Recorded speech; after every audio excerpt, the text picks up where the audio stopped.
Well, greetings and salutations, everybody. Welcome to the best damn movie-related show on the planet Earth, the John Campea Show, coming from right here in our quaint little studio. I'm, of course, your host, John Campea, and this is the show where we talk about the things that we love. Movies and movie news, TV and streaming, all sorts of good stuff, so that if you watch this show and then you're talking to your movie loving buddies later on, you sound really smart because you know what's going on. Speaking of really smart guys who knows what's going on, I'm joined today, of course, by writer, director, producer, Mr. Robert Meyer Burnett. Robert, how you doing today, sir? John, it's Christmas week. You don't have to be afraid. It is Christmas. You know what? I'm not lying. I keep forgetting that it's Christmas time. I keep forgetting. It's just life's been very, very busy. Christmas is Thursday. Dear heavens. Anyway, hope all you guys at home are having a good week leading up to my favorite holiday of the year, which is, of course, Christmas. Good to have you guys here, and here's how today's show is going to go. We're going to start off by talking about a number of predetermined topics we have lined up for you guys. Then in the second part of the show, we're going to take your live comments and questions. If you have a thought, theory, opinion, or question, or a topic you'd like us to address, go ahead and fire it on into the super chats in the live chat. Now, that means you have to be watching the show as we're streaming it live to do it. But if you are and you have a question, go ahead and fire it on in. Also, a little bit of housekeeping. Tonight, at, I believe, 6 p.m. Los Angeles time, that's 9 p.m. on the East Coast, I am doing our open spoiler discussion of Avatar Fire and Ash. So if you've seen Avatar Fire and Ash and want to be able to talk about it on a big open spoiler discussion, go ahead and come on and join us later tonight for that stream. Now, also, some of you may have noticed I am not on the road. I am actually home and in the studio. I was supposed to be on the road to Canada. Ann and I had nothing bad, but Ann and I had our schedule have to radically change. So I am actually home this week. Again, nothing bad, but our schedules changed and I am now home this week, and that's why I'm here. Anyway, with that all down, guys, we got a whole bunch of stuff to talk about here today, so let's get things started with this. Well, of course, one of the most highly anticipated movies coming out next year is Christopher Nolan's The Odyssey. That much we know. It's coming. It's on its way. And now The Odyssey has put its trailer online in all its goodness. Now, it is not like the 5-6 minute long prelude that we got on some other IMAX screenings. I still have not seen that because it never played in any of the movies that I was in. But I did get a chance to see this trailer when I went to go see Avatar Fire and Ash, and they have now dropped it online. And I gotta say, as somebody who has not seen the prelude stuff, I loved it. It's perfect for a first trailer. Again, you know me, guys, right? The first trailer, I'm not looking for a hell of a lot. I'm looking for, give me a sense of the feel. Give me a sense of the tone. Just give me a little taste. Trailers 2 and trailer 3, that's when you can get into a little bit more of the nitty gritty, giving some story details so we can understand what's going on. But that first trailer is just supposed to be that initial little hook. And I'll tell you what, guys, for me, it was it. Now, look, Odyssey was already one of my most highly anticipated films of the year. This trailer made me even more excited for it. And Rob, I'll be honest with you, going into it, I really wasn't quite sure what to expect. I didn't like at all. I'm not just talking about the trailer. It's hard to imagine what Christopher Nolan is going to make something like The Odyssey feel like. What's the tone going to be? What's the visual style going to be? So I went into it pretty much with a mental clean slate, and I loved what I saw. I thought it delivered. I'm so excited for it. Anyway, Rob, you had a chance to see this trailer for The Odyssey. What did you think about it? Things that gave you excitement chills, things that maybe made you concerned. What's your overall impression of it? I just thought it was beautiful. You know, it looked gorgeous. The cinematography was amazing. I mean, it didn't really tell us anything. I think what it was trying to do, like, if you know the story of the Iliad and the Odyssey, you kind of know what's going on. So what I wanted was, how is this movie going to look and feel? What is it going to be like? Is it going to be more fantastical? What I really loved was how down to earth it was. I mean, I felt like I was there. I felt like I was watching like a Terrence Malick trailer for The Thin Red Line or something. Like you're going to be dealing with these incredible. I mean, it made Earth very ethereal, and when the storm hits, are they going to survive that? Is that boat going to wreck? How did they do that storm in the middle of for real? Like, did Christopher Nolan decide, okay, there's going to be a really big storm. We're going to just send everybody out there and we're going to go shoot that storm. I mean, again, photorealism is at its finest, verisimilitude at its finest. I mean, and I was wondering, will I like Matt Damon as Odysseus? And very much so. But look at this. I mean, was this shot all under natural light? It's incredible. Okay, I was incredible. I was going to bring that up because famously, Alejandro Inarritu, when he did The Revenant, he famously was 100% dedicated to using no lighting, all natural light, which was a huge pain in the ass because it meant for like some scenes, they literally had a 20-minute window where the lighting was just the way he wanted it to be, and they shot it that way. But when I was looking at this trailer and some of the footage, look, I'm sure he did highest of high-end production because unlike The Revenant, this is also a fantasy film in many ways. Yes. But particularly that image you were just talking about, right? It looks like it's just pure natural lighting. And I thought it looked gorgeous. Man, it's unbelievable. And I just, that's the thing that like you said, it's just a teaser. And knowing the story and having read the epic poems, I can't wait to see this movie now because I wanted to know, like, it does have fantastical creatures and stuff in it. So what was it going to like? What was the tone of it going to be? And it looks absolutely realistic. And I'm just like, wow, that's pretty amazing. So I can't wait. I mean, by the side note here too, I've heard a lot of people, and I don't know if this is just people looking for something to complain about, but I've heard a lot of people complaining about the costume design and stuff. And I'm sorry. I looked at this trailer and I thought the costume design looked great. I really do. Well, you see, John, it's not actually to the period correct. I don't care. I'm not watching a documentary. Right. I just personally thought, what did you think about the look of the costume design and everything? Well, again, they had to, I think that if you're going on a quest, it's a different thing than going into battle. And while there's a lot of people, I've heard the same thing. People are talking about, well, the Greeks wore these kinds of things, but remember, they're traveling. They're not going to battle. So I don't know I mean, Christopher Nolan knows this, so I don't know, and Ellen Mirojnick, the costume designer, knows this, so I don't know what their philosophy behind it was. But it's so interesting that to me, like you, I'm like, I don't care. Like these guys are getting on a boat, they're going to travel. Like when I travel, I don't put on my 3-piece suit, Yeah, anyway, I'm flying private. I thought it looked great. I really did. And look, I'm not sitting here saying I think it's the best trailer of the year or anything like that. But I mean, considering I didn't know what to expect, I really enjoyed the trailer. And it, Right. Again, what do we say around here all the time, Rob? It's like the job of the trailer is to take your expectation level, no matter how high or how low it is, and bump it up a little bit. That's the job of the trailer. And I got to say, for me, at least, and I can only speak for myself, is that watching that trailer made me more excited to see this film. And that's the highest compliment I can give it. Anyway, guys, question is for you.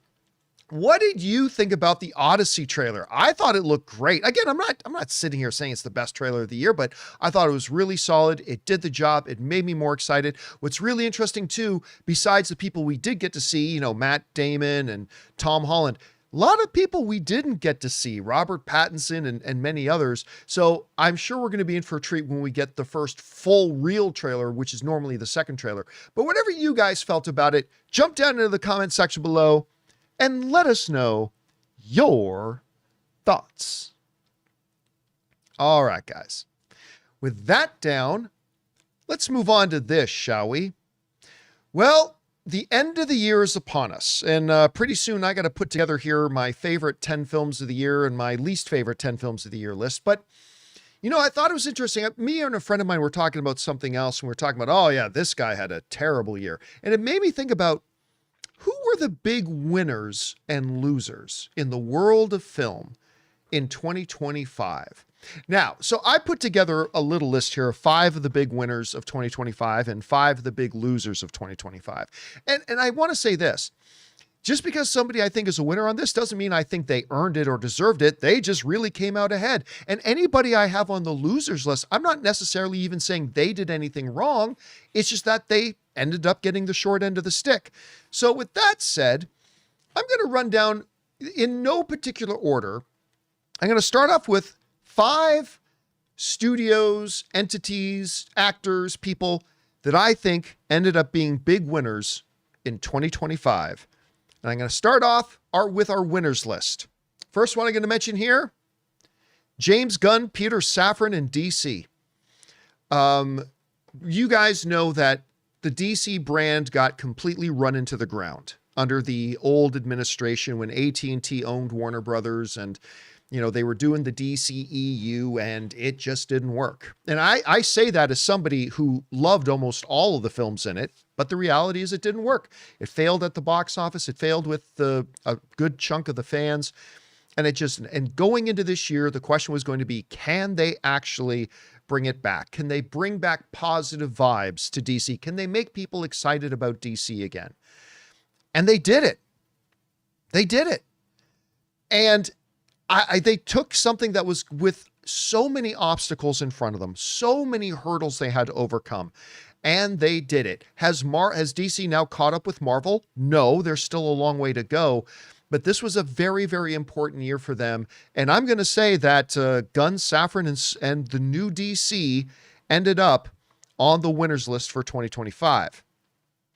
All right. Next person I'm going to mention is one of the big winners of 2025. Can't say enough about him, Ryan Coogler. Now, you may say, well, I mean, yeah, but one thing this year was Sinners. But as far as original films go, Sinners was probably the most talked about film of the year as far as originals go. And the reason I'm saying that, even as a singular project, puts Ryan Coogler on this list is because, number one, the most talked about original film of the year, but it really cemented his place, I think, in Hollywood. Because I think for a lot of people, it's like, yeah, of course, Ryan Coogler had big success with Black Panther. Okay. And sure, we know that he got the Creed thing going, and we know about Fruitvale Station, but not a lot of people have seen it. And I think what Sinners did for Ryan Coogler is cement that he's legit.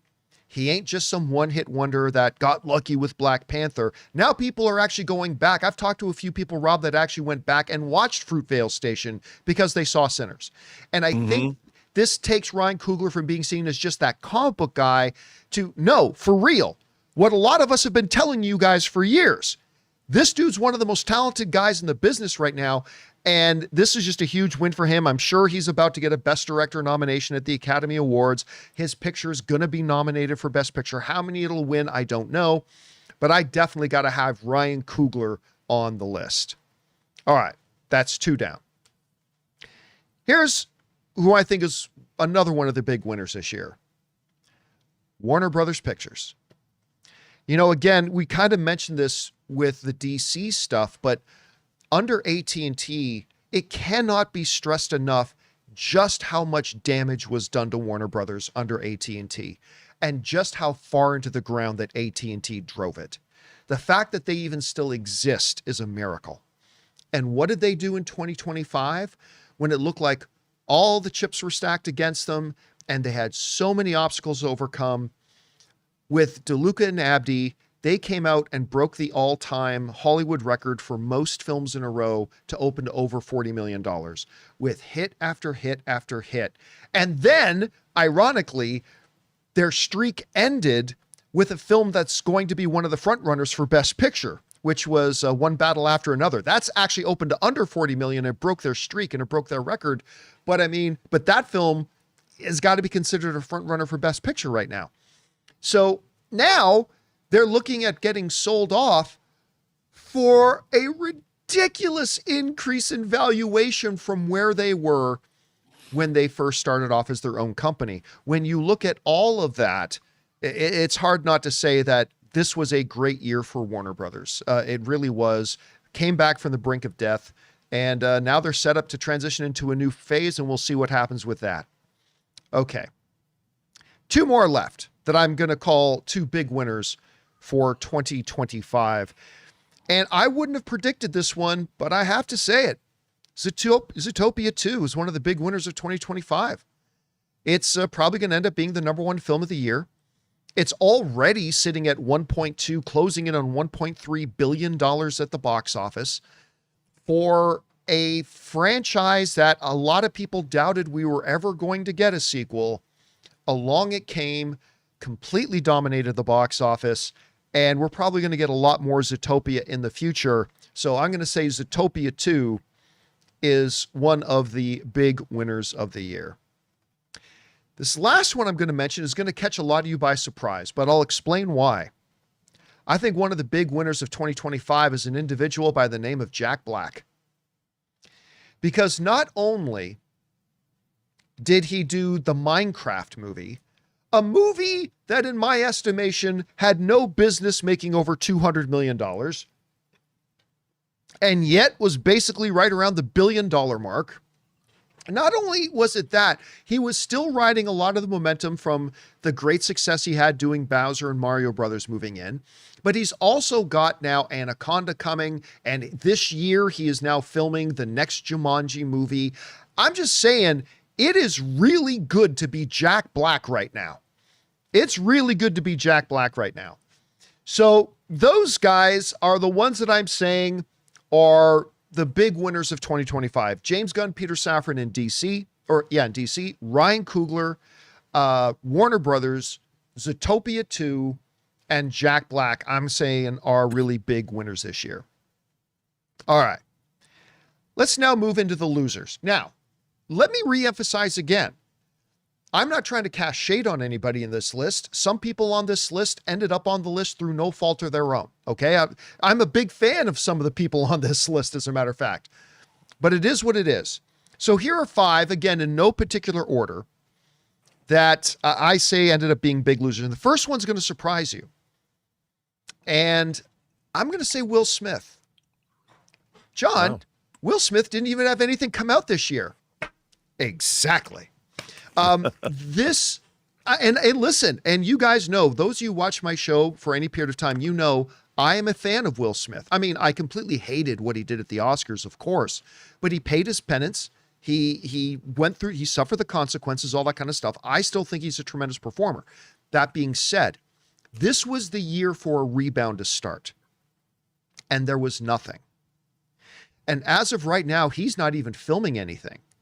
As a matter of fact, the only thing that's even semi-tangible was he's got that movie that he was supposed to be doing with, who is the director of the Transformers movies again? Michael Bay. He's had that movie that he was supposed to be doing with Michael Bay, and then Michael Bay and him split over creative differences, and now that movie's kind of sitting in limbo. And if you go to his IMDb, he's got several projects, but none of them have actually started anything.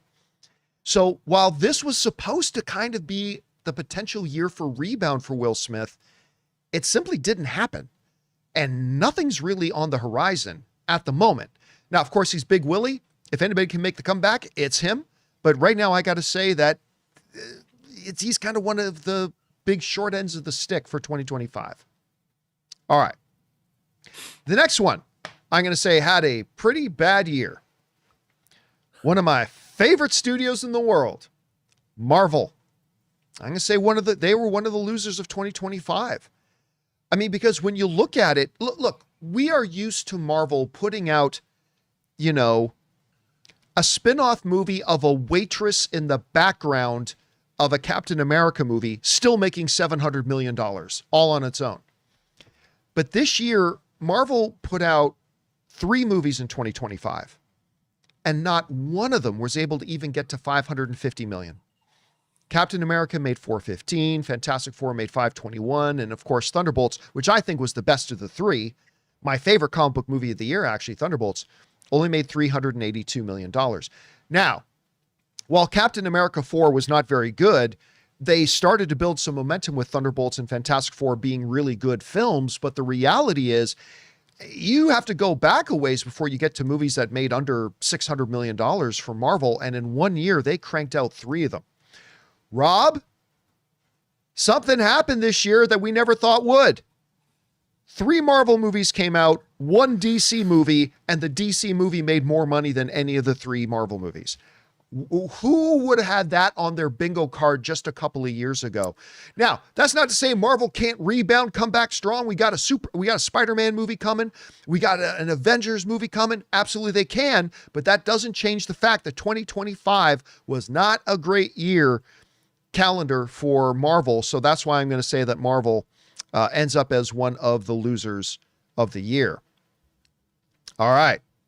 Sticking on the theme of Disney, another big loser for this year was Pixar and Elio. Pixar, I considered a long time, many years, to be not just the best animation studio, but the single best movie producing studio, period, in the entire industry. There are a lot of years I felt that. Because year after, I think they had some stretch, Rob, I can't remember exactly, but I think there was a stretch of like 6 years in a row. They had like the #1 critically rated film was from Pixar. But then they put out Elio. And it wasn't very good. It wasn't the worst film they've ever done, but it wasn't very good.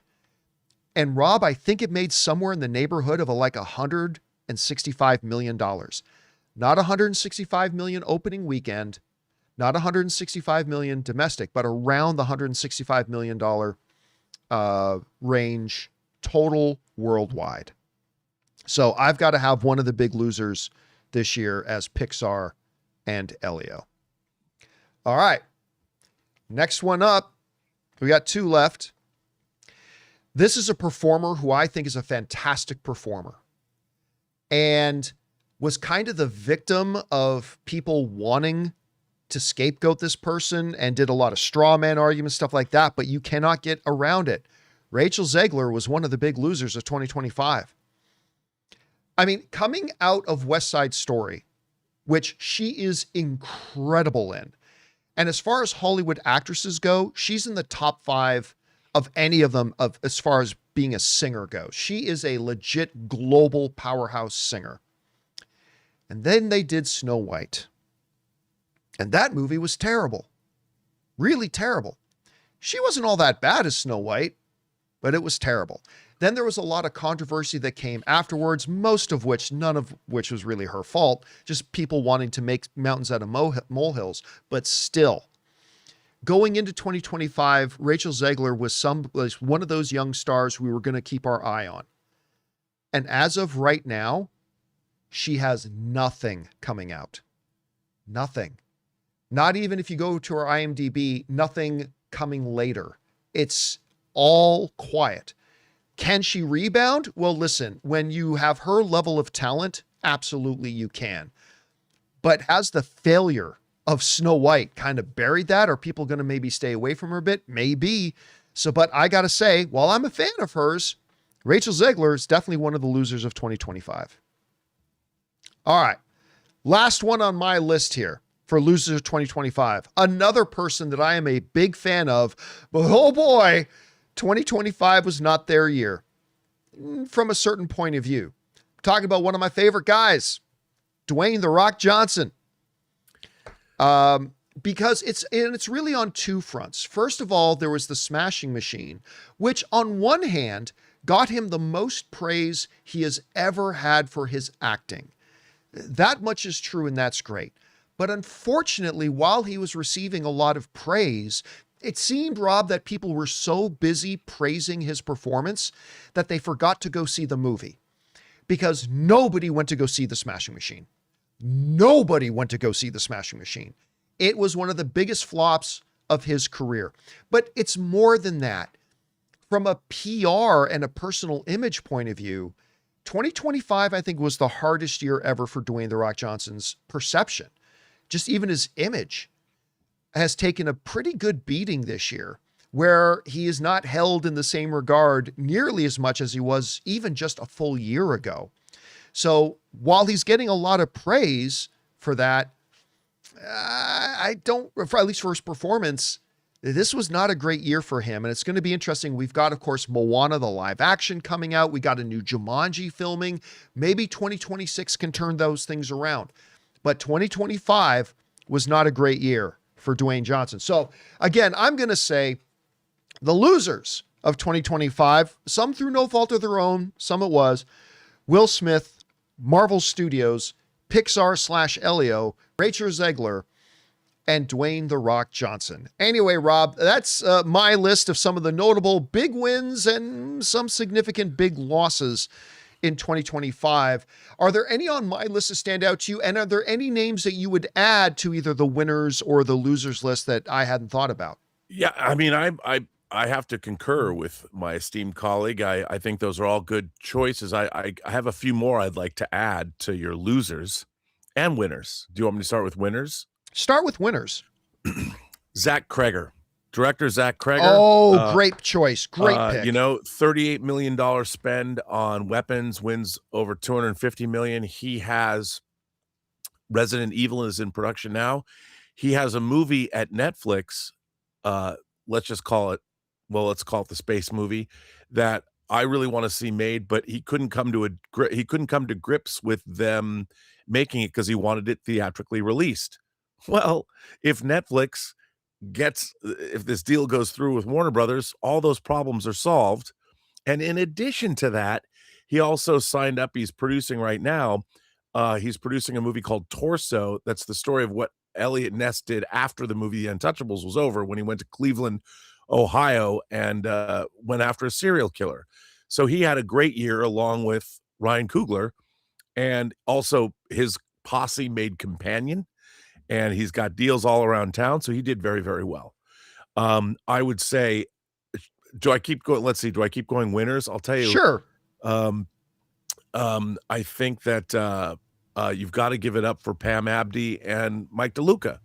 Even though they're Warner Brothers, when we went to CinemaCon, their heads were on the chopping block. Everyone thought that they were out, and when they were not very well doing a job hosting their CinemaCon presentation, who would have thought that now people are bowing down, wanting to kiss their feet, that they brought a studio back around. They brought it back around and made it work. I would say somebody else who won big this year, who wasn't already winning big, but also won big, was Taylor Sheridan. He left Paramount. Well, he got his deal. He's going over to Universal, one of the most successful powerhouses in the business. He has another hit with Landman. He's got 10,000 shows on TV, very lucrative deal at Warner Brothers. At Universal, a pretty amazing deal. I think Apple TV was a big winner. Absolutely. This year. They might not have the viewership that other streaming services have, but they keep putting out bangers of TV shows, just like HBO is known for their prestige shows. I think Apple TV is known for their smart shows. Somebody else who won big this year was South Park. South Park became more relevant than it's become in years and years. So they're killing it. And then finally, we would be remiss if we didn't mention Universal, who had Jurassic World, How to Train Your Dragon, and Wicked for Good come out, which all did very, very well. So I think that they did all right. Now, people that I would say lost big. Yeah, this will be interesting. Paramount lost. None of their movies made any money. Mission Impossible didn't even make any money. And it looks like they're going to lose their bid for Warner Brothers. They got smoked this year. Which might be good, which might actually work out to be what's best for them. I agree. I think that, I can't wait to see what the Ellisons do with Paramount. And it bothered me that they were focusing their time on media mergers. Let's turn Paramount into the mountain that it should be. I think somebody else, unfortunately, I hate to say this, but somebody else who lost big was Glenn Powell. I like Glenn Powell a lot. Oh, so do I. Yeah. Running Man was a big loss for him. Not so much Edgar Wright. He'll survive, but Glenn Powell is a leading man. This was going to be his big breakthrough as a leading man. It didn't quite work out. And I really like Glenn Powell, and I want to see him succeed. I'd like to see him succeed. And the same is true for Jared Leto, the final nail in his coffin. I feel bad. I mean, I wanted to love Tron Ares. I really did, because I love the Tron franchise. But I just think Jared Leto, it's unfortunate, because I think Jared Leto can be a great actor. If you want to see a great science fiction movie nobody's seen, the director's cut of Mr. Nobody is terrific, and I would suggest everybody watch it. Yeah, and by the way, I mean, Tron Ares was not very good, but I thought actually Jared Leto was probably the best part of it. He was the best part of it. He almost saved the movie. That's the ironic part. That's absolutely the ironic part. And I think in terms of, there's other people that lost, but I have to say this, I would be remiss if I didn't say another franchise that has lost is Star Trek. It had the lowest, the Section 31 movie came out. It had like an audience score of like 16. Strange New Worlds audience score dropped almost to 50% after being on a high. And as Hollywood Reporter said, Star Trek Starfleet Academy, the only person who's excited about that is Paul Giamatti, who plays the Heavy. And I have to say, I had to say that about modern Star Trek, but those would be the losers that I would add. And by the way, I take no pleasure in saying that. I don't want anyone to lose, but got to play it as it lays. So there you have it, guys. Some big winners and losers of 2025. Maybe the winners will have some colossal downfalls in 2026. Maybe some of these losers will have epic comebacks. But that's how we saw it. Who would you add to any of these lists? Both had great 2025s, or maybe some 2025s they cannot wait to forget. Whatever you guys think, jump down to the comment section below and let us know your thoughts. All right, guys. Before we get into some other topics here today, we thought we would play a little round of Overreaction. And here is, of course, how Overreaction works. We jump onto the YouTube channel and we put out a post asking you guys to give us some of your hot takes. And then we select a few of those hot takes and tell you whether we think your hot take is an overreaction or not. We gathered up a few of them here. We got them here. So, Rob, let's get started with you. I'm ready. When we have Elbay writes in and asks, is this an overreaction? Avatar 3 will be the final movie in the franchise. Is that an overreaction or not? I think that's an overreaction. I mean, we've learned from a lot of these, the press that James Cameron's been doing, about a quarter of the fourth movie has already been shot. But as James Cameron said, so I think the jury's out on whether or not there's going to be an Avatar 4. Worldwide global indications show that it started strong, even though it didn't start as strong as Avatar Way of Water did in the States. I think globally it started out pretty strong, and we'll know more in 2 weeks, but I do think it's an overreaction. Yeah, I'm going to go with you on this. I also think it's an overreaction, but it's not ridiculous to think it. Look, one of the things we have to keep in mind, while he is incredibly active, he's invigorated, all that stuff, James Cameron is 71 years old now. And when you look at the pace in which he makes Avatar films, I don't know. I mean, look, you could make an argument that maybe he has some other, he realizes he only got so many more years to actually make films, and maybe he's got some other projects he wants to do. I don't know. So I'm going to say it's an overreaction. I think we are going to get more, but it's not the most ridiculous thing I've heard so far. All right, let's move on to the next one here. And this hot take comes to us from Ash, who writes, no producer will beat Kevin Feige's number of billion-dollar movies record. Ooh. You know, it's hard to say never, because in the movie world, everything completely changes in just 5 years. Still, that being said, I'm going to say this isn't an overreaction. I just don't know, because, Rob, I've lost track of how many Marvel films made at least $1 billion. One of them approached $3 billion. They have a couple over $2 billion, and they have a good collection of ones that are over $1 billion. And I just simply don't foresee any individual producer coming along that's going to be able to kind of accomplish that. So I'm going to say that this one's not an overreaction. Rob, what about you? I don't think it's an overreaction either. I mean, I think that I the thing is, there's been no franchise ever that has come close to the number of films that the MCU has made since 2008. The simple volume of material and for a while, the simple excellence of the quality and excellence of that material and the overall average box office gross collectively, I don't see that ever happening again because I don't see that movie going is going to be the same. It's never going to be the same as it was during the peak Marvel era. So I don't think it's ever going to happen ever, not even Just by a long shot. just for reference sake, the number's 11. Black Panther Wakanda. No, that one didn't do it. So there is Captain Marvel made over $1 billion, Iron Man, Captain America Civil War, Black Panther, Avengers Age of Ultron, Avengers, Spider-Man No Way Home, Avengers Infinity War, Avengers Endgame. I don't know that anybody's even going to get halfway there, to be honest with you. So I think we're both kind of saying that's pretty easily not an overreaction. All right, let's go on to our next one. This next one comes from Gamer King, who writes, is this an overreaction, Rob? Universal will make the most money than any other studio like Disney or Warner Brothers in 2026, thanks to them releasing Disclosure Day, The Odyssey, Mario Galaxy Movie, and more. Is it an overreaction, Rob, to say that Universal is going to have the biggest year out of the main studios? I don't think it's an overreaction. I think it's going to be a horse race. I think Disney's going to give them a run for their money. But I don't think it's an overreaction. I just don't think it's a sure thing. Yeah, it really all depends on Disclosure Day.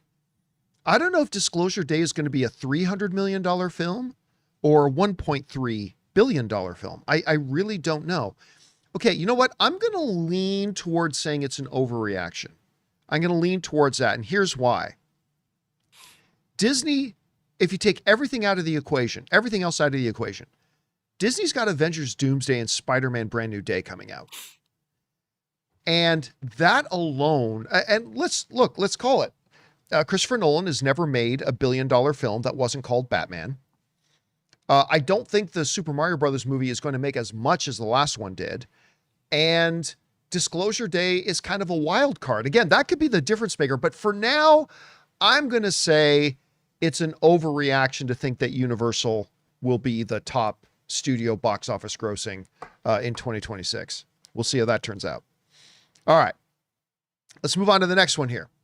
And this next one comes to us from Jason Moore, who writes, Spider-Man Brand New Day will make more money than Avengers Doomsday. Spider-Man Brand New Day will make more money than Avengers Doomsday. Okay, look.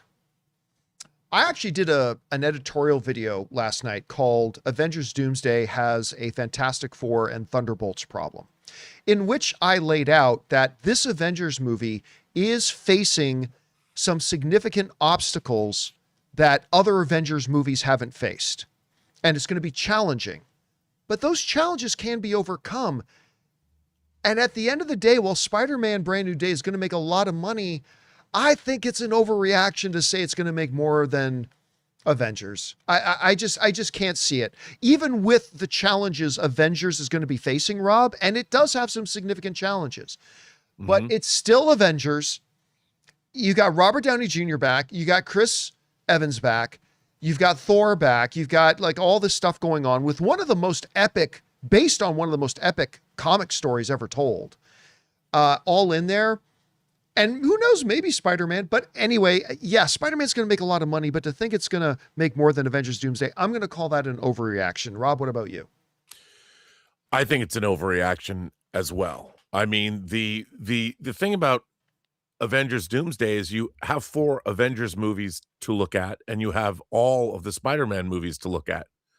And just by looking at that metric, you have to pick Avengers.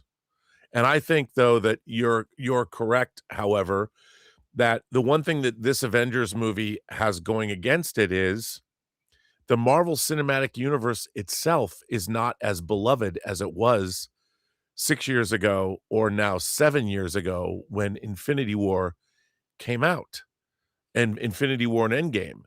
but I do think it's still going to make more money than Spider-Man only because, I mean, look, they're going to bring Steve Rogers alone is going to get people to come back. And who knows who else is going to come back in that movie. All right, let's move on to the next one here. This next one gets sent in to us by Movies Are Awesome, who writes, Stranger Things series finale will be the biggest Netflix thing that they've released in theaters. Now, for some of you may not know this, but X-Men or Stranger Things, I should say, is putting their finale as well as going on Netflix. They're going to be putting it in theaters on New Year's Day or New Year's Eve. I think it's New Year's Eve. On New Year's Eve, they're putting it out in theaters. The big measuring stick I think it's going to be going against for that title of top Netflix performer in theaters, I think is K-pop Demon Hunters, if I'm not mistaken, Rob. Because I think that movie in the rough neighborhood of $220 to $240 million it made, somewhere in that neighborhood, right? Can Stranger Things do that kind of numbers? Nope. That's an overreaction. And I'll tell you there's two main reasons why that's an overreaction, Rob, at least to me. Number one is the biggest movie theater chain in the world isn't even charging people to go see it. So it's going to make zero box office dollars from it. AMC theaters, you don't actually buy a movie ticket to go see it. You reserve a seat and you buy like a gift voucher for concession stands that you can then take and spend at the concession stand, but you're not actually buying a ticket. So that's going to hurt its box office numbers. But the second thing is this, Rob, a lot of people are going to have other plans on New Year's Eve. And so I think there are going to be people to go see this in theaters. I'm actually thinking about it, but I don't think it's going to be enough to make that over $200 million mark. So I'm going to say Stranger Things finale being the biggest thing they've ever put in theaters is an overreaction. What about you? 100%. I mean, if nothing else, because it can't gross any money, and I think that, I think you're absolutely right. I think it is an overreaction, but however, I mean, you could probably do maybe with concessions. I mean, I'm really curious, are the movie theaters going to, I guess, because they don't, box office is box office. What does a movie earn at the box office? And Stranger Things, the finale can't earn anything at the box office. So, well, I mean, AMC isn't the only one, by the way. Oh, and by the way, I was saying 240. I meant 24. 24. Right. Not Yeah, 240. Sorry, 24. And I don't see Netflix being able to do that. I don't see, I should say, Stranger Things being able to do that. I got my decimal place wrong. Yeah, I mean, there are going to be some, like I think Cineplex, the big movie theater chain in Canada, I believe they are charging for tickets. I think one or two others as well. I just don't see, without AMC charging for movie tickets and the fact that it's New Year's Eve and the fact that it's not a musical sing-along, unlike K-pop Demon Hunters, and the fact that, people can just, the new Stranger Things is on. I can just watch it at home. I think that's going to work against it. So who knows? I hope it pleasantly surprises us, but I think that's an overreaction. All right. Last one we're going to do here. Rob, is this an overreaction? Uh-oh. M. Black writes, Meta, also known as Facebook, will eventually own a movie studio following in the steps of Apple and Amazon. Rob, is it an overreaction to say that Facebook will eventually own a movie studio or develop and create a movie studio too? I think that is an overreaction. I think if anything, Facebook will end up having virtual reality studios, but not motion picture studios. I don't think they're going to make narrative television or narrative feature films. I think their focus is more on virtual reality and what Meta is meant to do, the metaverse, but not movies and TV. I just don't see it happening. Yeah, I agree with you. I believe that's an overreaction. And the reason why is because when you look at Apple and Amazon, both of them already had a foot in the entertainment business. Apple has a complete ecosystem of devices and services that making the studio part of that, it was just a natural organic growth cycle for it. Whereas with Amazon, I mean, they already have Amazon TV and they already do all this stuff. So to create their own content within it was just a natural progression of that.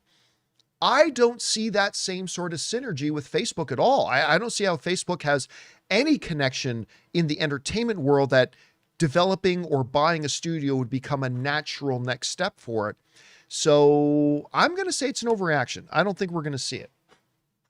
And all right, guys, that will wrap up today's little session of overreaction. Thank you so much to everybody who sent in those questions.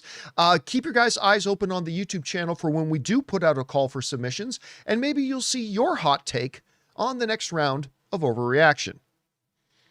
All right. With that down, guys, let's move on to this, shall we? Well, one of the things that we've known about Man of Tomorrow, even though James Gunn never officially said that Brainiac was going to be in it, was that Brainiac is going to be in it. We've known that. It is 100% locked. But who is going to play Brainiac? There was a lot of names thrown out there. Some outlets said they had the hot scoop about who they knew had the inside track to get it. Well, it turns out ain't none of them were right, because Variety is now reporting James Gunn's Superman Man of Tomorrow casts, now I know I'm going to say this wrong, Lars Idinger. I'm going to say that. A German actor. He has been cast to play Brainiac. Variety writes the following. German actor Lars Idinger will play the super intelligent antagonist Brainiac in James Gunn's next Superman installment, Man of Tomorrow. Gunn confirmed the casting in an Instagram post Saturday morning. He wrote in the caption, "In our worldwide search for Brainiac in Man of Tomorrow, Lars Idinger rose to the top. Welcome to the DCU, Lars." Now, I have to say here, I don't know Lars's work at all. I don't know. I know he's been in a number of things, but I don't know his work. He's been in Jay Kelly, which I haven't sat down to watch yet. That's the new George Clooney and Adam Sandler film. I got to sit down and watch that. Still haven't watched it yet. So he's in that. Then he was in something like Dead Language, The Light, Dying, things like that. But I haven't seen any of those, so I don't know his work. But here's the funny thing, Rob. Somebody wrote in and asked me on one of our question and answer segments. They said, considering how close James Gunn is with Michael Rosenbaum, who you directed in your audio drama, Michael Rosenbaum, he said, do you think he'll put Michael Rosenbaum in as Brainiac? And I said the following. I said, knowing James Gunn and his pattern, when it comes to his main characters, he never looks for the big star, and he's not going to compromise his project. He always looks for what performer out there is the best fit. And that's why we ended up getting a relatively unknown David Cornsweet to be Superman, because he didn't care about his buddies. He didn't care about the biggest names out there. He wanted somebody, and listen, think what you want about the Superman movie. Oh my God, David Cornsweet was the perfect guy to play this version of Superman. Every bit as perfect as Henry Cavill was to play his version of Superman. It was utterly on the nose. And so I said during the Q&A, I have a feeling it's going to maybe be somebody we don't know anything about, because he just looks for somebody who's perfect for that role.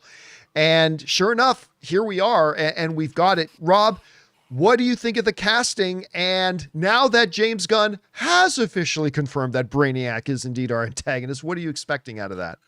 Well, the only thing that I even saw this, I had to look up the actor, I think like everybody else, and I did see Irma Vep, the TV series version of Irma Vep, and I'd seen a little bit of Babylon Berlin.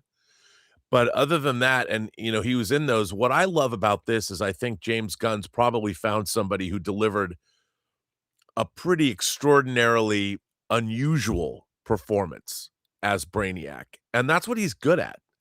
He loves finding these guys or girls that really surprise him. And I think, somebody who's probably willing to go pretty out there to create that experience. And I think it's great. I'm excited to see what he does. I'm excited to see where James Gunn's going to take this Superman movie, where he's going to take Man of Tomorrow. And so I'm going to be excited about it. I mean, I have no idea where this is going to go. I have no sense of what James Gunn's going to do with the character, but I bet it's going to be pretty wacky. Well, I mean, listen, and by the way, somebody was asking in the live chat, I don't think I have it here, but somebody was asking in the live chat, say, wait a minute, didn't they deny? Yeah, there it is. Marcus said, didn't he deny that Brainiac was the villain? just to be clear, James Gunn did not deny that Brainiac was the villain. What James Gunn said in his statement was, hey, just to be clear, James Gunn said, I never said Brainiac. I've never confirmed that Brainiac is in the movie. He didn't deny he was. What he denied was all those names you guys are talking about being cast as Brainiac. We haven't even talked about those people around here. That's what he denied. So like if Matt Smith ended up being cast as Brainiac, well, then James Gunn was fibbing because he denied that any names we've talked about was that. So that's clear. But Rob, I now that James Gunn is officially confirmed that it is indeed Brainiac and Brainiac's the guy, I find that really interesting because he is so juxtaposing this DCU and really giving it a very truly unique identity from, say, the Elseworld stuff that they've done over with Warner Brothers with Joker, and more specifically and more importantly, Matt Reeves's The Batman, which is so gritty and grounded and doesn't have like all the supernatural stuff. Here, we get Brainiac. How significant do you think that is, that Brainiac is going to be our villain? And is this a good idea to bring in a character of the nature of Brainiac into this DCU so early? Well, I think, first of all, I love the fact that Brainiac's coming in, and I do think that it's time to see Brainiac, because the way Brainiac has been portrayed both in the animated series and in the comics, it allows something really interesting to go on there. I mean, something compelling. It'll throw problems at Superman we haven't necessarily seen before that I'm excited to experience, and I think it's a great choice all the way around. Um, Because it's also gonna give us something new, a direction that we can take these Superman movies that we haven't gone in before, which I think is great. Move away from Zod and the Kryptonians and give us problems. And look, the very idea that the threat of Brainiac causes Superman and Lex Luthor to pool their resources. Look, whether I love when two characters who don't necessarily have any love for one another have to work together for a common goal. That's just great drama. And whether it's comedic, whether it's tension filled, I think that idea and all of it is great. It gives us, I think, a really strong basis for a movie. Um, to be honest, John, I'm excited. I'm excited to see something I haven't seen before. I don't know where it's going to go. I don't know what kind of a movie it's going to be. I just want the threat to be grave, and I want the drama to be heightened. And if they can give us, if James Gunn, he's already written the script. He already knows. They've already approved it. They're going into production. The studio's got to be behind it, and I'm excited. I think it's going to be great for all of us, all of us Superman fans. And let's face it, who isn't a Superman fan? I think it's great all the way around on every level. All right, guys. Question is for you. What do you think about this? It is now, we can say, official that Brainiac is going to be the antagonist of Superman Man of Tomorrow, something we always knew anyway, but a name has been brought forth that none of us even guessed. Lars Eddinger, again, I'm sure I'm butchering his last name. Somebody's going to educate me on how to say it properly, and then I will say it properly from now on. But he's our new Brainiac. Did you guess him? Everybody's going to say they did, but you're all lying. You did not. And what do you think about the fact that Brainiac is indeed going to be the antagonist? And what could that mean for this new DCU moving forward? Whatever you guys think, jump down to the comment section below and let us know your thoughts. All right, guys. With that down, let's move on to this, shall we? Avatar, Fire and Ash is now in theaters, and it's opened up, and it's had its first opening weekend. Now, listen, we have reminded everybody for months now, Avatar films don't open big. The first Avatar film opened in the $70-ish million on its opening weekend. It went on to make almost $3 billion. Avatar 2 opened up to 134 million, to which everybody said flop, and then it went on to become one of the highest grossing films in cinematic history, well north of $2 billion. Well, now the third Avatar film has opened, and it's continued the same trend to not open huge, but it's also gone in the wrong direction, as it's being reported that Avatar 3 has made $88 million opening weekend. $88 million opening weekend. Now, that is a very good number to many movies. If they could open, ask SpongeBob SquarePants if they would have liked to have an $88 million opening weekend this weekend. That movie flopped. It opened to $16 million. It would love to have an $88 million opening. But the fact is that this is a big step backwards from Avatar 2.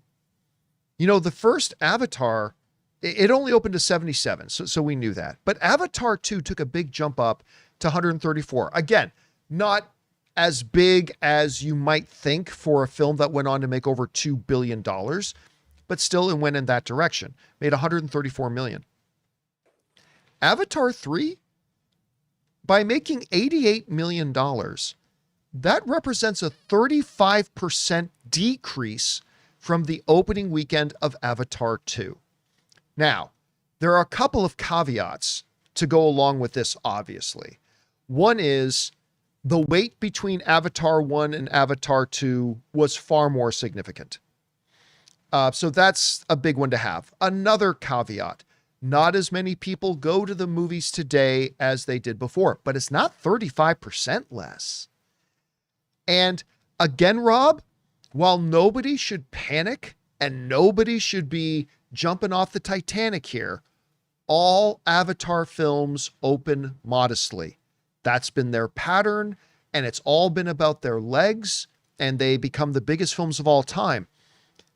But even I, who have been preaching that, even I got to say, 88 million, a 35% decrease from the last one is stark. That's a stark difference. That's not a minor numerical anomaly. That's a stark difference. Now, I really liked Avatar Fire and Ash, although I do believe it's the third best of the three Avatar films. I still thought it was quite good. But Rob, what do you make of this $88 million opening, which represents a 35% decrease from the opening of Avatar 2? Is it anything to worry about? Do you think it'll have the legs that it required? And what do you attribute the fact that it opened 35% less than the last one did? What do you think? All good questions. I want to point out too, John, that Avatar Fire and Ash globally opened with 345 million total, whereas Way of Water opened with 441.7 million total globally. So that's almost $100 million difference in terms of the global opening weekend from the last Avatar film. Now, here's the thing. We're talking about the two of the highest grossing movies of all time. And these Avatar movies are certainly expensive. But Avatar Way of Water and Avatar Fire and Ash were also shot concurrently for the most part. And I don't think it's really anything to worry about, because I still think this movie is going to do very, very well over. It basically has 2 more weeks of holiday weekends or holiday time around the world, not weekends. But you do have Christmas weekend. You know, Christmas is what, Thursday, and then you've got that whole weekend. Then you have New Year's Eve and New Year's Day, and then you have that weekend. So I think it's going to be interesting to see where this movie is in the first week of 2026. And then we'll really know, has this really disappointed, or is it going to be, you know, it's still going to chug along. I mean, it might not reach the heights of where the other Avatar movies wind up, but if it makes over $1 billion or $1.5 billion, I think you still have to look at it as a pretty resounding hit. But that's the question at this point, right? And again, let's acknowledge this was the same question we had with Avatar 1. It was the same question we brought up for Avatar 2, and we saw how those worked out. But we should ask it again here. You're saying if it gets to like $1.5 billion, we should consider that a hit. I think you have to be absolutely brain dead to not acknowledge that. I mean, somebody would have to be an idiot and just looking to try to say something negative. If this movie makes $1.3 billion, to paint it as anything other than a success, of course it is. But here's my question. Again, questions we asked with the other ones, but we'll ask it again. Can it get to 1.3 billion? Because again, domestically, we saw a 35% decrease. Internationally, we saw over a 25% decrease. Can this movie repeat what we saw with Avatar 1 and 2 and overcome those modest opening weekends, modest by Avatar standards, this modest opening weekend, and actually plunge out legs to take it over that $1 billion mark? Do you think it can do that? I don't think it's going to reach the heights of the first two Avatar movies. And for a lot of the reasons that you stated, it's a much more familiar concept now. You've now have two previous times where people, I mean, the experience of watching Fire and Ash, I think, is still a sublime experience. I still, as experiential events, these movies are second to none. But we've seen them before. The novelty of this experience and Way of Water and this film are very similar. I mean, you have the new tribe, and there's a couple of new tribes actually, and there's a lot of really great stuff. I really loved being immersed in the Pandoran world again. But I maybe think that there's not enough. I mean, already you have movie going is down from where it was a couple of years ago when Way of Water came out. So it's facing an uphill battle. So I wouldn't expect it to be as successful, but I think it's going to still be a hit. But it wouldn't surprise me if it's 25 or 30% less of a hit than Way of Water was. That wouldn't surprise me. But that's the thing, right? Even if it's a 25% less than Way of Water, that still makes it about a $1.5 billion film at 25% less. I'm just wondering if it's going to be 50% less or more. That's what I got to say. That's what I'm worried about. I don't have a sense of that yet. I think we're going to know over this holiday weekend, because a lot of people are like, hey, it's a holiday. We got the holidays. We're going to go see it then, and they'll catch up with it. Because I do think the movie is still a great experience. It's a great theatrical experience. It's not an experience that let me down at all. So I enjoyed it. We'll see. But Here's a question. I don't think. Oh, sorry. I was going to ask, are you planning to go back and watch it again? Because I'll be honest with you, I liked it. I had a good time with it. Again, my third favorite of the three, but I enjoyed it. Thumbs up for me. I had a good time. I don't know if I'm planning to go see it again, but you think you are? Yeah, I have people that want to go see it with me. Like Elizabeth wants to go, and I went by myself. I went with my friend James, and so I'll go back for family if nothing else. When all else fails, go back for family. Family. All right, guys. What do you think about this? Avatar has just made more money in its opening weekend than the first Avatar did, and that movie went on to make almost $3 billion. But it is about 35% less than the second one opened with. Is that Carlos Soler? Do you doubt? Like, I've never thought that this Avatar movie would make $2 billion, but do you have any doubts that it can cross the $1 billion mark now? Will it follow the same pattern as the other two and really make its money with its legs? Or does this one not have that capability? I don't know. Whatever you guys think about it, jump down into the comment section below and let us know your thoughts. All right, guys. With all that down, it's now time for us to do the most important thing in our show, which is to go over and take your live comments and questions. But before we do, we're going to bid good afternoon to writer, director, producer Robert Meyer Burnett. Rob, great job as always, sir. We'll see Thank you, sir. In studio here tomorrow, yes? Yes, you will. Yes, you will. All right, we'll look forward to seeing you then. And guys, now we're going to go over and take your questions. Again, if you guys have a question, you can fire it on into the super chats.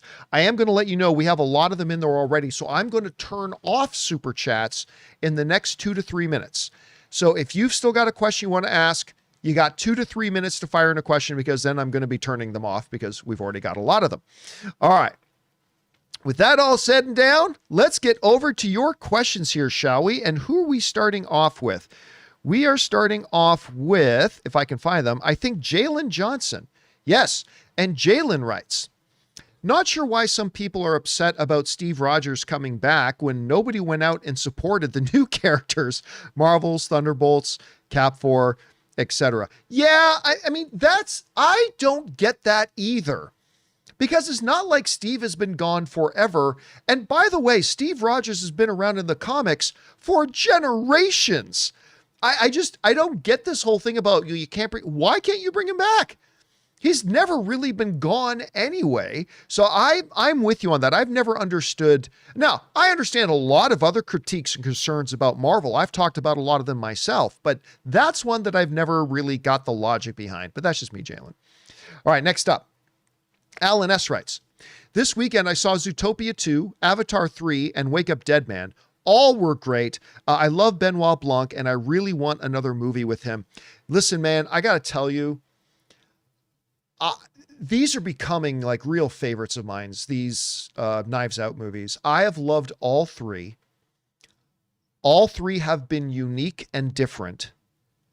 And yet all three have a very definitive thumbprint, and Benoit Blanc as a character is just becoming awesome. My one criticism of Wake Up Dead Man, well, I've got a couple of criticisms of it, but I mean, my main criticism is that it needed Benoit Blanc in it earlier in the film, because really, I got to 36 minutes before he finally really showed up in the movie, but still, besides that, I still really enjoyed it. I love these movies, and I really hope that that he continues to keep going and making more of these things. All right, next up. Calum writes, hey, John, have you seen the Scrubs revival trailer? I have. Here's my problem with it. I love Scrubs, by the way. It felt too much like the original show. Like it's been years since we've seen these guys and they haven't changed at all. Like everything's exactly the same. Again, listen, I'm not going to read too much into it and I'm not going to get worked up over it. It was a little teaser trailer for the Scrubs revival and I am looking forward to watching it. I just thought they made it feel a little bit too much like the original show. But, I guess if they made it different, people would complain that it's not the same enough. So who knows? All right. Next up, we got Matan who writes in. I'm a bit nixed at the Odyssey. The visuals feel like unseasoned rice. I've never heard that description before, which hurt even more when knowing that Nolan ghosted an actual Greek armorer in favor of somebody who worked on Bridgerton. You know what? I've heard a lot of people, you're not alone in that, Matan. I've heard a lot of people complain about that, but I'll be honest with you. I just watched the trailer and I thought it looked beautiful. I have no notes. Again, it was a first trailer. We have different expectations for first trailers than we do for second and third trailers, but I have no notes. I thought it looked great. I thought the outfits looked great. So I really don't care. Listen, Christopher Nolan wanted to work with somebody who knew that their designs were going to work the best on the big screen. And I've always said that the number one job of a filmmaker is not to stay as close to the source material as possible or even be as historically accurate as possible. That's not the filmmaker's job. The filmmaker's job is to make the best movie possible.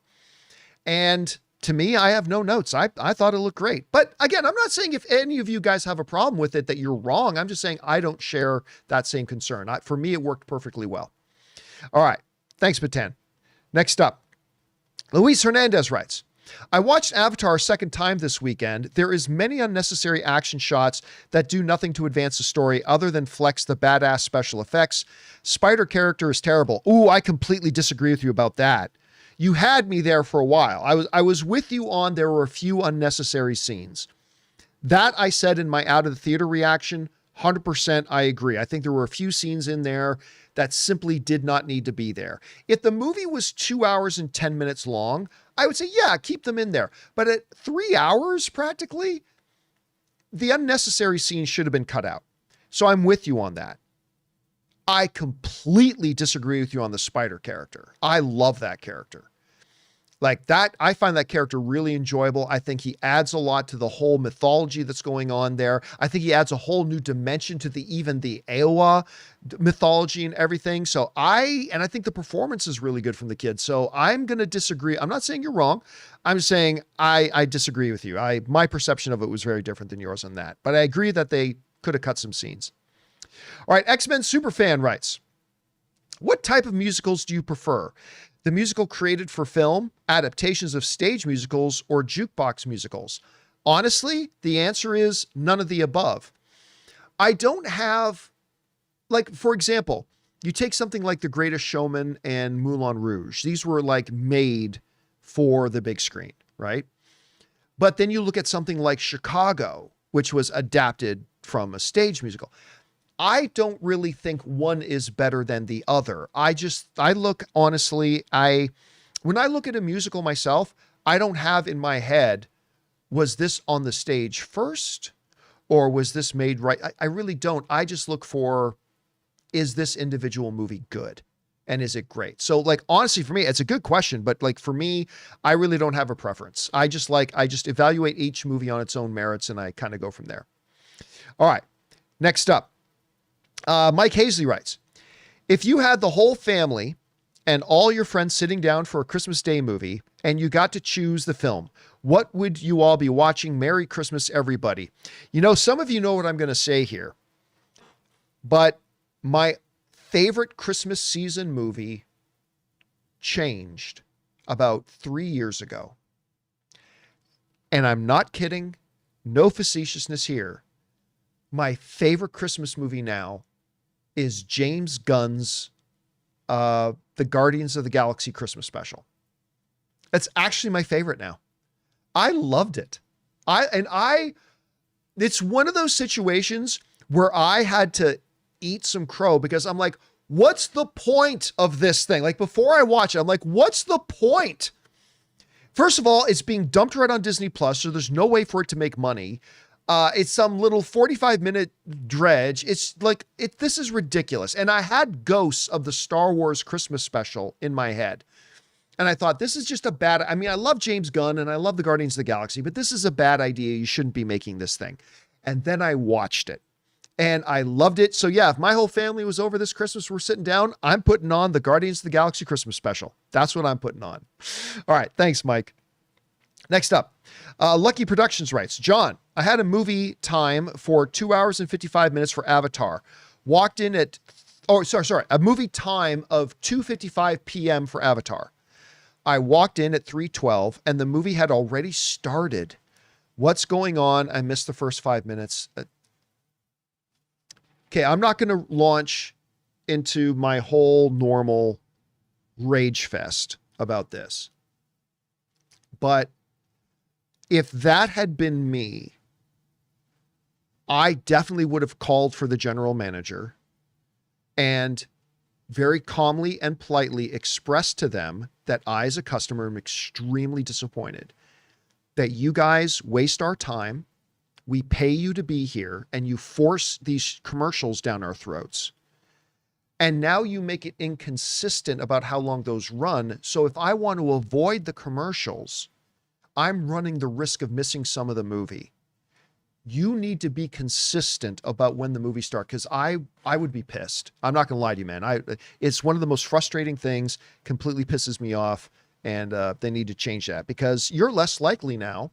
I'm not saying you won't go back to the theater, but if you were 100% likely to go back to that theater, you're probably 92% likely to go back to that theater now because they gave you such a bad experience for no reason. Anyway, next up, we got Kevo, who writes, do you think Blade will be released within a year? Dude, they're not even shooting a movie. You can't release a movie, especially on the scale of something that a Blade would be if it's not shooting yet. So 0% chance a Blade movie comes out within the year. Amin writes, one word for that trailer, epic. Again, I don't think it's the best trailer of the year, but I thought it was really damn good. For a first impression, I thought that Odyssey trailer was really damn good. I'm stoked for it. All right. Tuts writes, been watching 13 years, John. Thank you so much, dude. Love the show, my captain. Aw, thank you so much. Again, it's always nice when somebody just wants to write in to say something supportive. I appreciate that so much. I'm always like completely wowed by how many people have been watching for that long. It's crazy. So thank you so much for that, man. I really appreciate that. All right. Michael writes, hey guys, I think the baby in the trailer is Bucky. No, because that timeline doesn't match up. Remember, Bucky is the same age as Steve. Bucky and Steve are the same age.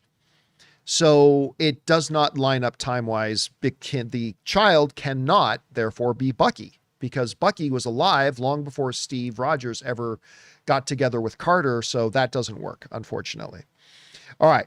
Artificially Stupid Intelligence writes, I don't know about Netflix and games. All they make is mobile slop. I would wish they let what Gunn said he would do, make better DC games. Batman, Superman, non-live service. John, gamers are, I'm tired, boss. Well, listen, guys, look, we're at least a year away from Netflix actually taking over Warner Brothers. And I have not seen Netflix say anything. Look, when they're talking about Warner Brothers, they said Warner Brothers is going to continue to operate on its own. It's still going to operate as an independent company. I mean, it is a part of the Netflix umbrella, but it's going to operate independently.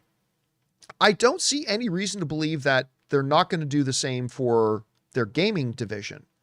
I haven't heard, unless I missed it, and it's possible that I have. I've had a busy few days, but I haven't heard Netflix say, yeah, once we buy this, we're going to shut down the gaming division. So I would say just hold your horses on getting too wound up about anything yet, because I don't see any reason to believe that they're not going to let them just continue to operate. I mean, maybe they will, maybe they won't, but we haven't had any real indication one way or the other about that yet. So don't get too worked up about it yet.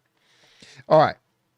Next up, X-Men Superfan writes, there are some people online, some of them being mean, saying Elliot Page is not a good actor, but how can that be? Everything I've seen him in is good. Christopher Nolan hired him twice. He is good. No, Elliot Page is an Academy Award nominated performer. I mean, yeah, but I mean, acting is subjective. If there are people who don't think that Elliot Page is a good performer, then they don't think Elliot Page is a good performer. I mean, it is what it is. It's all subjective. And so if they, some people think that Elliot Page is a good performer, great. But that doesn't mean you're right. It doesn't mean you're wrong. Some people like actors and some people don't. All right, next up. Guzman writes, yeah, the Odyssey trailer was pretty good, but the Sheep Detectives trailer was even better, more historically accurate too. Look, I'm not going to lie to you. They showed us a big preview for the Sheep Detective back at CinemaCon all the way back in April. I'm not going to lie. I think it looks stupid. And I hope I'm wrong. I hope it turns out awesome and is fantastic and is the film of the year. I really hope it is. But I really thought it was terrible. I thought it looked terrible. But anyway, I'm going to see it open mind. It's got some people in it that I love. Fingers crossed. But I'm just being honest. I didn't think it looked very good, but here's hoping that it is. All right, next up. X-Men Superfan writes, do you think Nichelle Nichols as Uhura and Eartha Kitt as Catwoman move black female representation in the right direction? Superman and Batman cooked. Oh, they were definitely ahead of their time. They were hugely ahead of their time. I mean, it's overly talked about, but it bears repeating. Like, first of all, even having a regular character like that on the show is great. But remember, Star Trek with Uhura had the first ever televised interracial kiss when Captain Kirk and Uhura had that scene where they kissed. It was the first time ever that any television network allowed a white character and a black character to actually kiss on screen. It's weird to think about that today, but it caused issues with people. There were people very upset that the television network let that happen. So yes, I mean, but at the same time, it's not just them. There were many other, people who were trailblazers at the time, but they were definitely two of them because they were very high profile at the time. All right, next up. Zachary writes, hey, John, I know you said you haven't had the chance to check out Sentimental Value yet. I haven't, no, but I think you should before you pick your top 10 films of 2025. I think it might make your list. It's not going to happen. It's not going to happen because I've got to get my list done by, I think Friday is when I have to have my list done. And I know my week and there's just no chance I'm going to get to see it this week. It feels like every year, there's one or two films that I really feel like I should have seen before putting my year-end list together, but schedule is schedule, time is time. It's one I definitely got to watch. I've heard nothing but good things about it, but I can pretty much guarantee I'm not going to have seen it by the time I need to put my list together, unfortunately. All right. Let's see. Next up, we got Frame by Frame writes, what happened to the Lions this season? I don't know, man. I mean, listen, the one thing about the Lions is the Detroit Lions people are talking about, they still played a very entertaining, high octane brand of football. They really did. They played with toughness. They still have a winning record. I think they're going to end up with a winning record, all that kind of stuff. But just certain games, the ball didn't bounce their way. The defense wasn't as good as it had been before. They went for it on fourth down too many times. That kind of bit them in I mean, that's always been part of their DNA, but I think they even doubled down on it this year. But listen, I still think they have all the right pieces. I think they're not like needing a rebuild. They just need some fine tuning. I think they'll be fine next year. All right, next up. Animesh writes, I love Benoit Blanc because despite his eccentricity, he's deeply empathetic, unlike Gregory House, James Bond, Sherlock Holmes, who are brilliant but emotionally abrasive. You know, that is a really good observation about one of the things that makes the Benoit Blanc character so unique. Like, with all these great detective characters, absolutely, they're brilliant. They crack the case. But Benoit Blanc has a humanity to him. And like you said, that is really highlighted with empathy. He has an empathy to him that is unlike a lot of the other great detectives we've seen before. And I think that really sets him apart. I'm not saying that makes him the best, but I think it really sets him apart and that's his unique thing in that space. Great observation. All right. Matthias writes, Robert Meyer Burnett is my GOAT. Well, I'm sure you would love to hear that.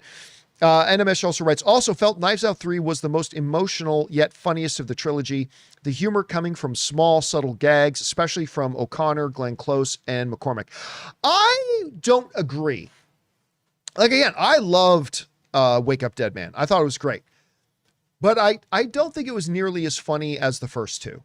And that's fine. It did other things well. Like, it's the darkest of the three.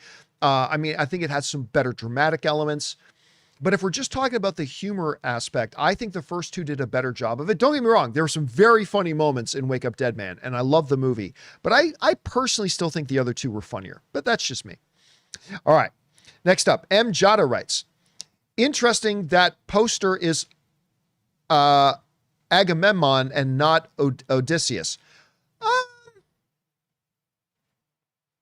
But is that really... I mean, that's not a unique thing, right? Like, oftentimes we'll get posters that doesn't necessarily have... I mean, listen, there are some movies where the name of the movie isn't even the main character of the movie, right?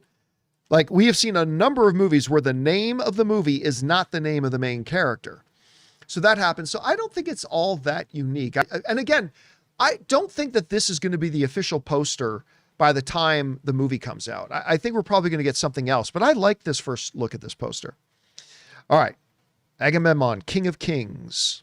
All right. John Darius writes, might be a dumb question, but is there any possibility you think a new studio or Disney Fox will make a new Dragon Ball live action film? It can work. We just need a person who's got the eye for it. Not anytime soon. I don't think. I mean, the reality is, they did one and it flopped. Now you can say, but it was terrible. Sure, but people needed to go to it to find out it was terrible. And it had a terrible opening weekend. Pokemon's another good example. Like I remember when Detective Pikachu was coming out, people were screaming at me that I didn't have any clue what I was talking about when I said Detective Pikachu, and I'm going to bring it up here, that I said there is no chance in the world that Detective Pikachu is going to open to like $250 million. Like, everybody was saying, oh, it's going to make all this. It's going to make all this. And I said, there's no chance, guys. It's just not. And like, people say, you don't understand, John. Pokemon is most popular, one of the most popular IPs in the world. Like, that's great. Anyway, it came out and it made around $450 million, which is very good by many movie standards. It's just saying, though, that just because something is a very popular IP does not automatically mean that translates then into massive, massive box office. So, look, in a business where IP is king, will we eventually get somebody taking another crack at Dragon Ball? Yeah. Yeah, eventually. But I don't see it happening in the next 5 years. But again, recognizable IP is what every studio is always looking for. I just don't see it happening anytime soon, but we'll see. Never know. They could announce one tomorrow. We'll see. All right. Next up, we got A. Marcellus, who writes, the creator of Call of Duty was killed in a car accident. Oh no, I did not know that. 55 years old this year, continues to suck. I have not heard of that. I did not know that. Side note, I've never played Call of Duty. It's one of those games where I've many times sat down with my buddies as they were playing it, and I would watch them play while I ate pizza and drank diet soda. But I did not hear about that. That is very tragic to hear. I'm sorry to hear about that, man. Thanks for letting me know. All right. X-Men superfan Emma Frost, right? What would you prefer, an Authority film or an Apollo and Midnighter series? I'll be honest with you. Me and Rob had this discussion. I don't think it's wise to make any of that. I really don't. Now, James Gunn is a master of taking what is considered to be obscure titles like Guardians of the Galaxy and make something iconic and successful out of them. And I'm sure he can do that with something like The Authority. I don't know, man. I just think when you're trying to, at the beginning stages of this new DCU, I don't think you should be making Authority. Then again, I don't think they should be making Clayface either. Not yet, but they are. So my honest answer to that is neither of the above right now. All right, Dr. Corndogs writes, my AMC is showing 15 showings of Stranger Things finale opening day. They are all sold out. Yeah, but it needs to be kept in mind that there are limited numbers of screens that they're showing on, like limited numbers of theaters that they're playing in, and only a couple of days. So it's like, if, let's say Avatar Fire and Ash, let's say it played in half the number of theaters that it did, and it was known publicly that Fire and Ash could only be watched in theaters for 2 days. I absolutely guarantee you every single theater, every single seat would have been sold. 100%.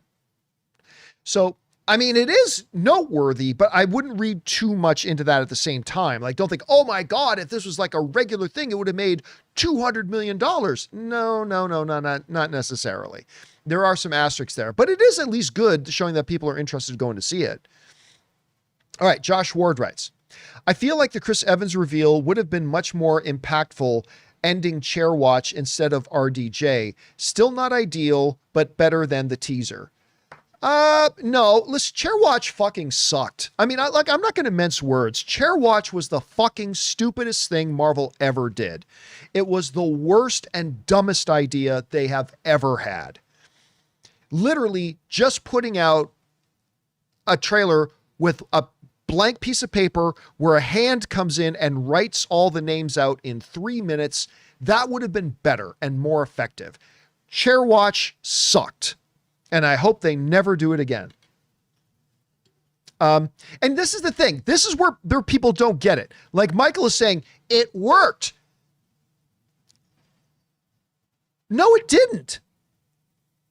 It didn't. It only worked in the sense that it would have accomplished the same thing if Kevin Feige went outside in the wintertime on a big sheet of snow, yanked his Marvel dick out of his pants, and started pissing in the snow, writing out the names of each person. The only reason Chair Watch worked was because it just announced names.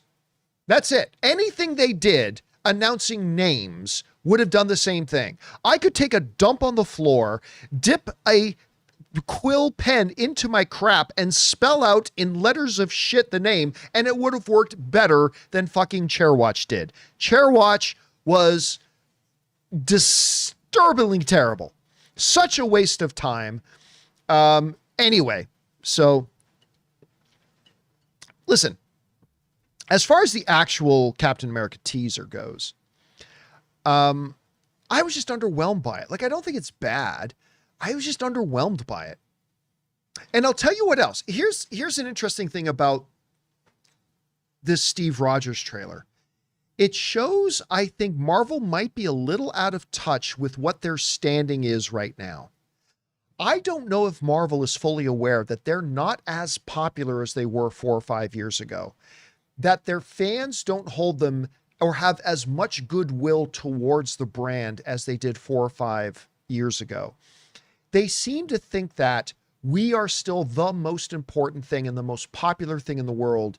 And that Steve Rogers teaser kind of felt like they believe we are the biggest thing in the world. So putting something out like this is something the hungry masses are going to eat up.